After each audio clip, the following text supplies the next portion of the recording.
आइए आज याद करते हैं संगीत रत्नाकर ग्रंथ। पहले वीडियो में मैंने संगीत पारिजात ग्रंथ के बारे में आपको जानकारी दी थी और अब हम करते हैं संगीत रत्नाकर ग्रंथ। संगीत रत्नाकर ग्रंथ पंडित सारंगदेव के द्वारा लिखा गया है। पंडित सारंगदेव का वास्तविक जन्म समय तो निश्चित रूप से नहीं बताया जा सकता, लेकिन उनका जन्म 13वीं शताब्दी के पूर्वार्ध अर्थात 1210 से 1247 के बीच मध्य का माना गया है। वे देवगिरी दौलताबाद राजा के दरबारी संगीतज्ञ थे। उनके पूर्वज कश्मीर के निवासी थे जो कुछ परिस्थितियों के कारण दक्षिण भारत में आकर रहने लगे।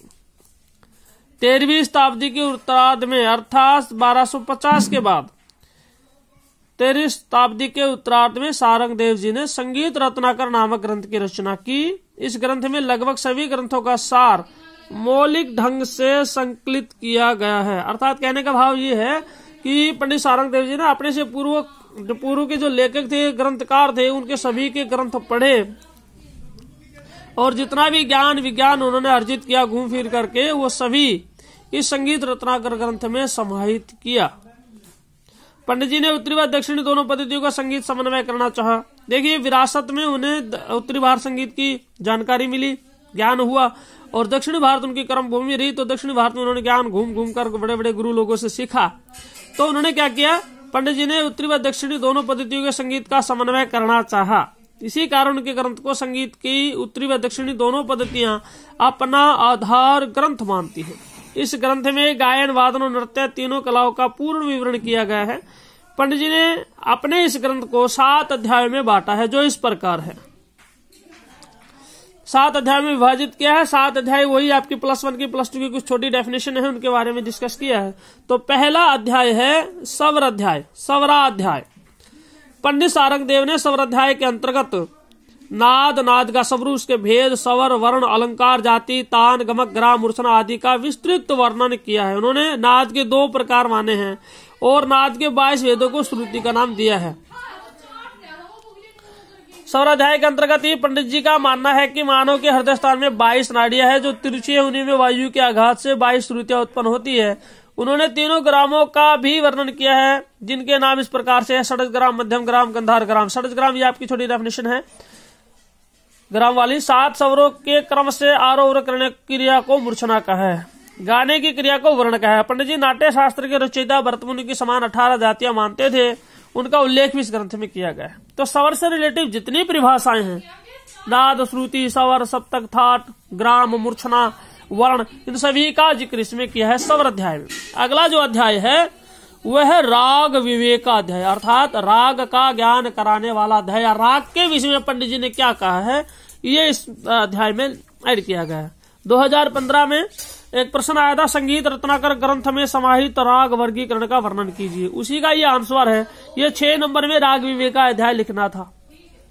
ध्यान से सुन लीजिए, इतना पूछा गया था।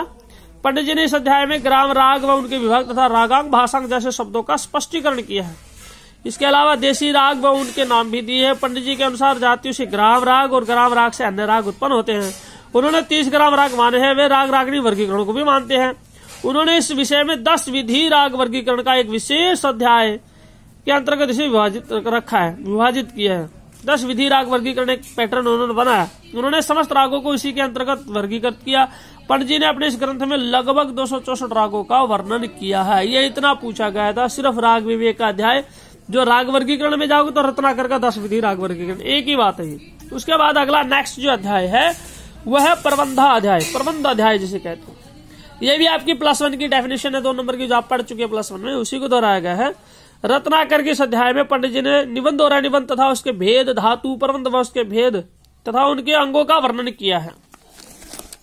जो गायन ताल में बंधा हुआ होता है वह निबंध गान कहलाता है तथा जो गायन ताल में बंधा हुआ नहीं होता उसे अनिबंध गान कहते हैं। इस ग्रंथ में पंडित जी ने निबंध के 3 प्रकार बताए हैं प्राचीन: प्रबंध, वस्तु और रूपक। इन तीनों में प्रबंध सबसे अधिक प्रचलित है। ध्रुपद, दमार, छोटा ख्याल, बड़ा ख्याल, गीत, गजल, भजन आदि ग्रंथ आदि प्रबंध के अंतर्गत आते हैं। तो ये जो भी ताल में गाया बजाया जाता है वो सभी प्रबंध के अंतर्गत आता है। चौथा जो अध्याय है, जो आपकी +1 की डेफिनेशन रही है, ताल किसे कहते हैं, उसी को विस्तृत रूप में और अच्छे तरीके से संगीत रत्नाकर में समझाया गया है। ताल किसे कहते हैं, अर्थात तालाध्याय। इस अध्याय में पंडित जी ने ताल के विषय में उल्लेख किया। उनके अनुसार जिस रचना में गीत, वाद्य और नृत्य प्रतिष्ठित हो वह ताल है। यहाँ पर प्रतिष्ठा शब्द का अर्थ है व्यवस्थित करना, आधार देना, स्थापित करना।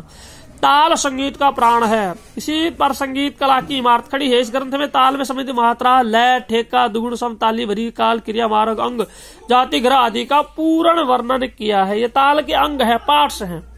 उसके बाद अगला नेक्स्ट अध्याय जिस पर ताल बजती है अर्थात इंस्ट्रूमेंट, वाद्य अध्याय। नेक्स्ट अध्याय क्या है? वाद्य अध्याय। इस अध्याय में पंडित जी ने तत्ववाद्य, अवनत वाद्य, सुशिर वाद्य, घनवाद्य और वादन विधि का भी वर्णन किया है। इन वाद्यों में 4 प्रकार के बताया। हवा से बजने वाले सुशिर वाद्य जैसे बीन, शहनाई, क्लारनेट। उसके बाद में जो तत्ववाद्य जो होते हैं जो तारों के माध्यम से, जैसे वीणा है, सितार है, गिटार है। उसके बाद में घनवाद्य वो होते हैं जो धातु या मेटल के बने होते हैं जैसे मंजीरा, खड़ताल आदि। और उसके बाद में आता है अवनत वाद्य। अवनत जो चमड़े से, खाल से मंडे जाते हैं जैसे ढोलक, तबला, नगड़ा आदि। ये आप पहले ही पढ़ चुके हैं। उसके बाद में नेक्स्ट अध्याय जो है नृत्य अध्याय। इस अध्याय में पंडित जी ने नृत्य से संबंधित सभी पहलू को स्पष्ट किया है। सारंग देव जी ने इस अध्याय में बताया है कि नृत्य के लिए दोनों हाथ, दोनों पैर, गर्दन, कमर तथा चेहरे के हावभाव अति महत्वपूर्ण है। किसी भी नृत्य को पूरा करने के लिए इसका होना बहुत जरूरी है। उनके अनुसार किसी कथा को जब संपूर्ण रूप में नृत्य के माध्यम से प्रस्तुत किया जाता है तो उसे नृत्य नाटिका कहते हैं। जैसे रासलीला, कथकली, भरतनाट्यम, यक्षगान। यानी किसी कथा को, किसी स्टोरी को जब नाचकर प्रस्तुत करते हैं तो उसे नृत्य नाट्य कहते हैं। और लास्ट जो अध्याय है वो थोड़ा समझने का है, वो है परिकीर्णा अध्याय। परिकीर्णा भी बोलते हैं, परिकीर्णा अध्याय।